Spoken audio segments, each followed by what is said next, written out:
Hello and welcome back to the KCC channel. I'm Rob, and today I have 4 stories for you from the MaliciousCompliance subreddit. This story comes to us from Senior Motor 2647.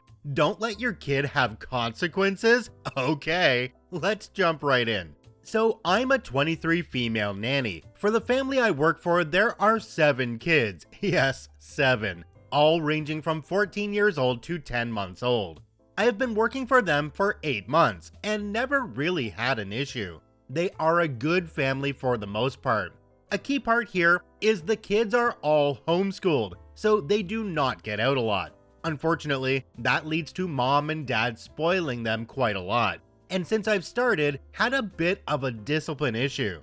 They throw tantrums, throw things, and scream a lot. Finally, mom recently put on the discipline because their tantrums led to me getting an injury. I was pushed down the stairs.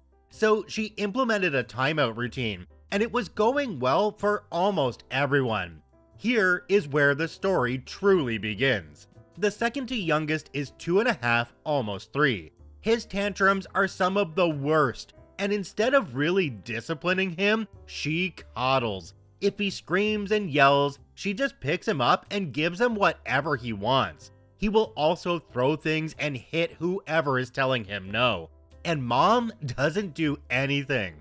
On Wednesday this week, mom had an appointment, and when he woke up from his nap and she wasn't there, he freaked out. I tried to calm him by playing games, food, or reading books, but nothing worked. He just got louder and more aggressive. He even hit me and his siblings. Eventually, he woke the baby, and when I got her, tried to even hurt her. So with no other real options working to calm him down, I pick him up, sit him on his bed, and said, "Time out, you do not behave this way. When you calm down, you can come out." He finally is calming down after several minutes, and mom comes home. She was quite upset that he got a timeout because she says that he is too young and doesn't know better. Now, I understand he is young, but I've been a nanny for a while, and I have learned 2 to 3 is normal age for discipline, so they learn to know better. I only do a minute per year age, and only goes longer if they can't calm down, though I check in every minute. She was also upset I used his room as a timeout. Now, that part I get and can understand that at this age, associating timeout with where he sleeps, I can agree we don't do that. But I had to ask, when he's acting like this, what do you want me to do? She said, let me handle it. If I'm not there, give him what he wants. It's not worth the fight. Okay, but what if it's something I can't give? She replied, if you can't, just let him go through it. He'll calm down quickly. I looked at her like, are you serious? You do realize how he can be, right? But okay. Cue malicious compliance. The next day, mom had another appointment and she was gone when he woke up. And of course, he wanted her and only her. I said, sorry, she's not here. Why don't we play a game? He screams no. I ask if he wants a snack. No, he screams and starts slapping at my hands. I asked to go read a book or go to his siblings' room for playtime. He screams again and hit me in the face. I told him, please don't hit me. So he screams in my face and goes off throwing things at me and everyone around and just goes off. I tell everyone to go to their rooms. I tried everything to calm him down and it didn't work. So I did exactly what she told me. Absolutely nothing. He continues his tirade, throwing things, pulling things off shelves, and screaming. I obviously kept him from things that would hurt him, like glass, ceramics, and when he got on the table to push something, I picked him up and put him down. Though he did bite me really hard when I did that. Not enough to bleed, but enough to leave a good mark. I let this go for about, 15-ish minutes until mom came home. And when she did, he was still freaking out. She just goes, what is going on? I explained the situation and told her I'm just doing what she said and letting him cry it out till he calms down. She said, that's not what I meant. I asked, what did you want? She didn't really have an answer. I told her I couldn't use discipline and I couldn't calm him. You said to let him go, he'd calm down, and he hasn't yet. I made sure anything dangerous was taken away, but I didn't know what else I could do. Now, respectively, I could have picked up what he threw around, but I wanted her to see what he was capable of, and I wasn't going to risk getting hurt again from taking things away. She looked upset but didn't say anything and just looked at him still throwing his tantrum. The baby wakes up and she goes to get her. When she comes back to try and calm him, he screams to pick him up and he hits her and keeps going till she puts the crying baby on the ground and picks him up. I was kinda shocked she fed into it. I told her he's old enough to know what he's doing. He knows that he'll get what he wants when he does these things, and it's only going to get worse. And if it's going to continue, I'm going to continue to do nothing because I won't risk getting hurt or the other kids in the process. I showed her my bite mark and she went pale a bit and said, "He did that?" I said, "Yes, he did." She took a breath and said, "Why don't you go home for the day and I'll talk to Dad about this." When I came to work this morning, there was a timeout chair for him, and I'm allowed to use it at my discretion. Jumping down to the comment section on this one, there's one from a user called OKCap204. It says, "They owe you for every injury, including the biting. The stairs incident is scary. You could have been seriously injured or even permanently injured. Are they not aware you could be filing multiple civil cases against them? The fact that there are other children in the household that are potential victims is another concern, especially an infant. And the mom put the baby on the floor to coddle the little spoiled brat. Parents need to start parenting. Unless, of course, they plan to keep all the kids away from the outside world for their entire lives." I completely agree with this commenter, and I hope that OP went and got checked out after getting pushed down the stairs. OP may not feel it now, but there could be an injury that makes itself a little better known later on down the road, so this needs to be documented with a medical professional right away. Also, OP needs to quit that job and do it soon. This kid is only going to grow bigger and stronger, and their emotions are not being kept in check. OP, this is the definition of a hostile work environment. You need to get out before you get a really serious injury. This story comes to us from Puzzlehead Pipe 353. It's just the ocean salt? Okay, let's jump right in. This was a long time ago when the beaches in Mexico were still decent and not ruined by hotels. Now, there were two beaches my family frequented as my grandmother lived in town. We usually went to the further beach as it turned into basically a giant clam farm when the tide went down. My 50 billion cousins and I would get buckets full, then the grups would cook them the next day. This was my favorite part, as I was never fond of the ocean. Thanks, Jaws. One year, in my mother's infinite wisdom, we went to the closer beach because they just didn't feel like driving to the good beach. I, being a typical 14-year-old, started whining to my mom the minute I saw the first of what would be many broken bottles. I whined about the seaweed on the shore that was stinky and right next to our setup. I tried to play in the sand, but people kept throwing things, in one case, an entire dog, into my castles. Ultimately, I decided to get into the water where my mom had gone, which is where I made my mistake. After only a few minutes, I began to feel a kinda pinprick on my arm. I saw a bunch of small fish around me, so I dismissed it as the fish swimming by me. I went over close to where my mom was and felt it again, but now it kinda hurt for a bit. I swished my arms around and it stopped, but I didn't see anything besides the tiny fish. I told my mom, "I think something is biting me." My mom said, "Oh, it's just the salt, you're fine. That's why I keep telling you to put lotion on, your skin is so dry."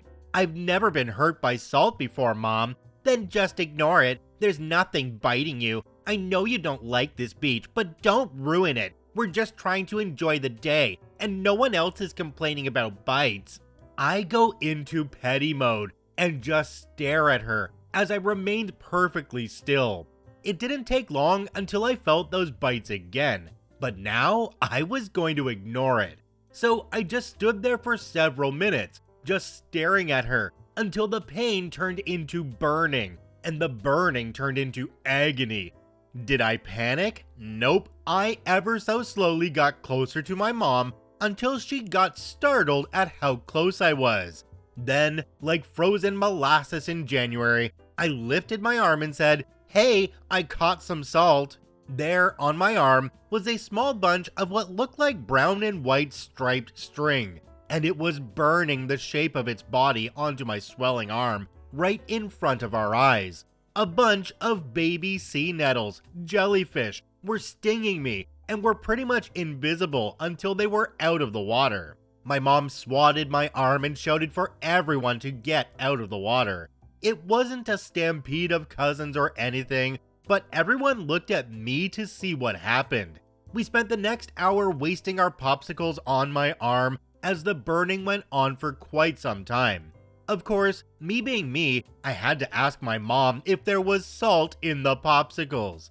It didn't stop them from going to that beach, but the next time they went, it was the season for the moon jellyfish, which wash up on the shore and completely cover the beach, making it really dangerous for children and dogs alike. The time after that, there were so many people and so much that my cousin almost stepped on a small pile of broken beer bottles and used syringes. I never went back. Not sure if this falls under being petty or malicious compliance, so I'll let you decide. Now, OP added an edit on at the bottom of this one. It says edit. So just to answer a few recurring questions, no, we didn't leave, because I was still breathing. No limbs missing on this gal. They soaked the towel in the beer cooler water and wrapped my arm until we left. They cut some aloe and put that on it when we got back. Yes, I'm probably wrong about the moon jellies, but they look like them, just small and transparent with a blue tint. Yes, they sting a lot of dogs' noses. Yes, they really did throw a dog.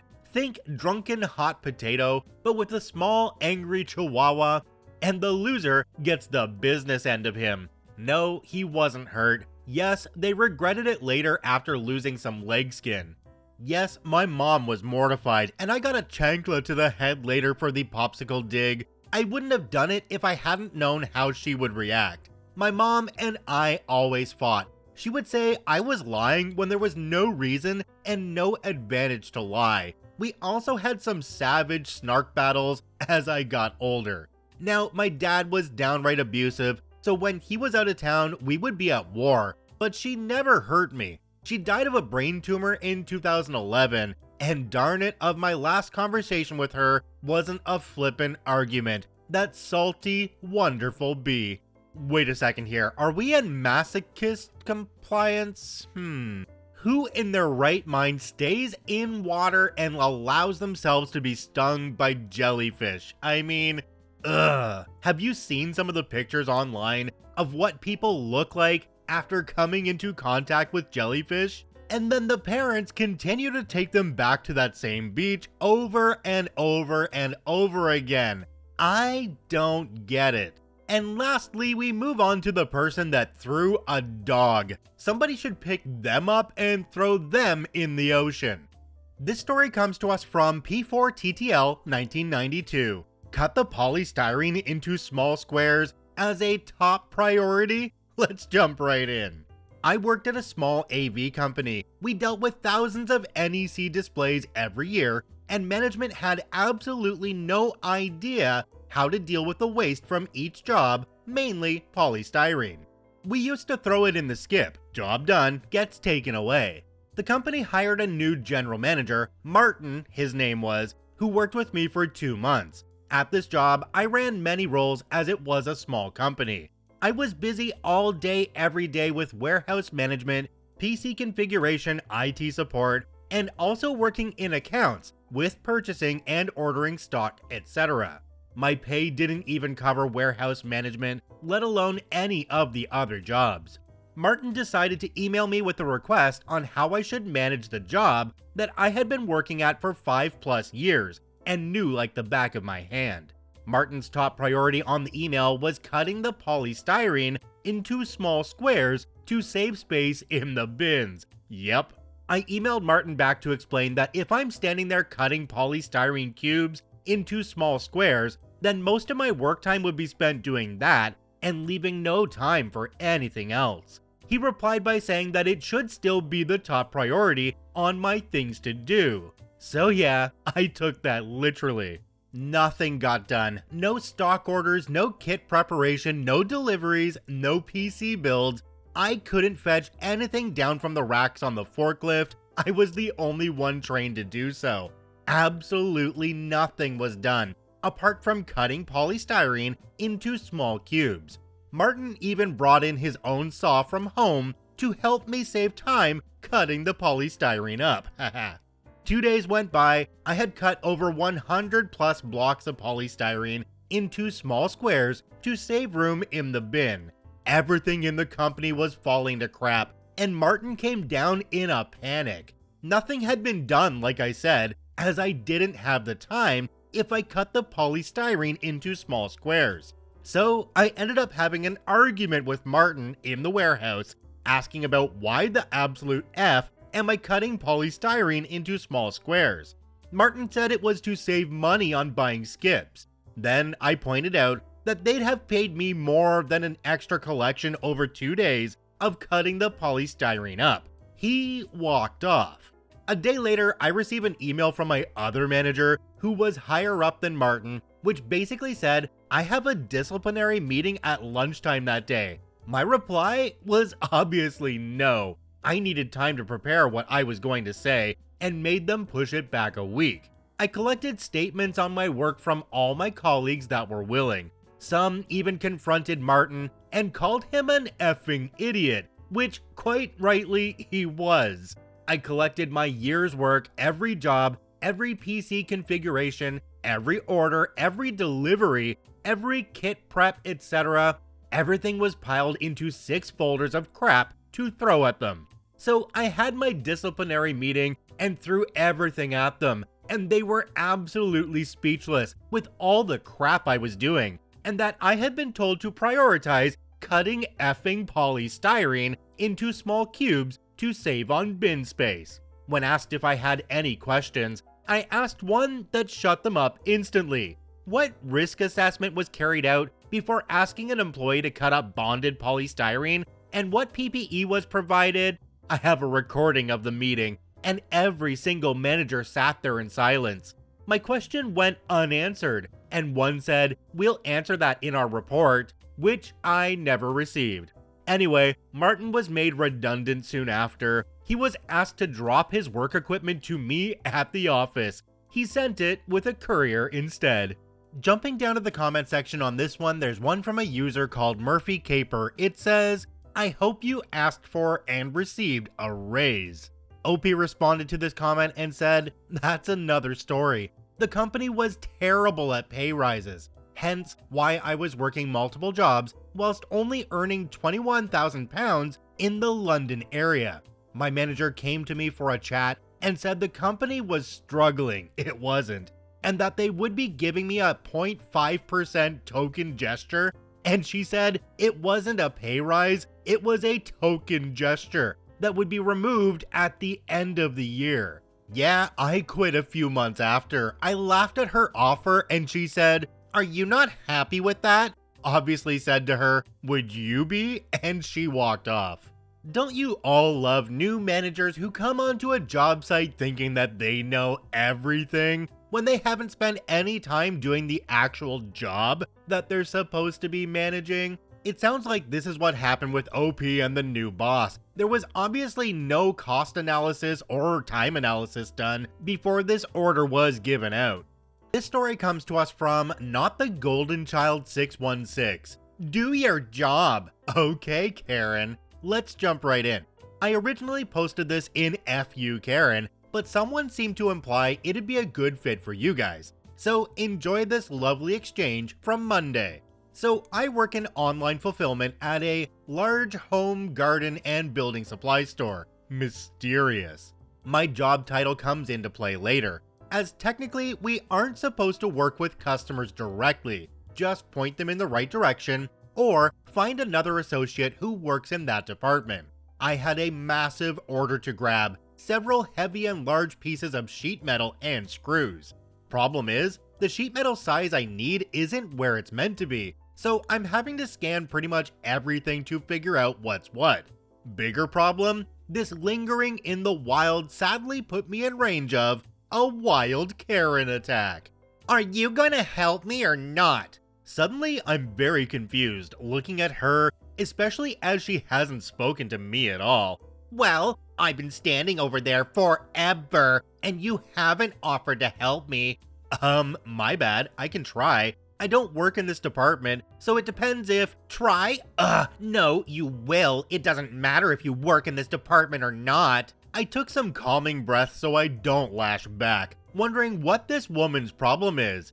Okay, what do you need? Definitely unable to control annoyance in my tone as this woman is yelling at me. This! Not joking when I say proceeds to suddenly pull out a screw and nearly stab me in the eye, shoving it towards me.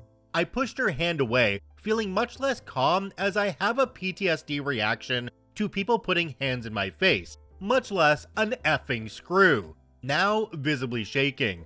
Okay, ma'am, screws are at the end of this aisle on the left. What? I already know that. Okay, what size is that? What size do you need? You tell me. She takes a step closer as if trying to seem threatening. I was unable to hold back. I have no clue, ma'am. There's an entire wall of screws. It's impossible for me to tell its size by just looking at it. You will not come at me like that. Says me like she's royal, and I should feel afraid. Your manager would not like that. You think? Well, I can get a manager if you'd like. Maybe one of them can identify the screw by sight.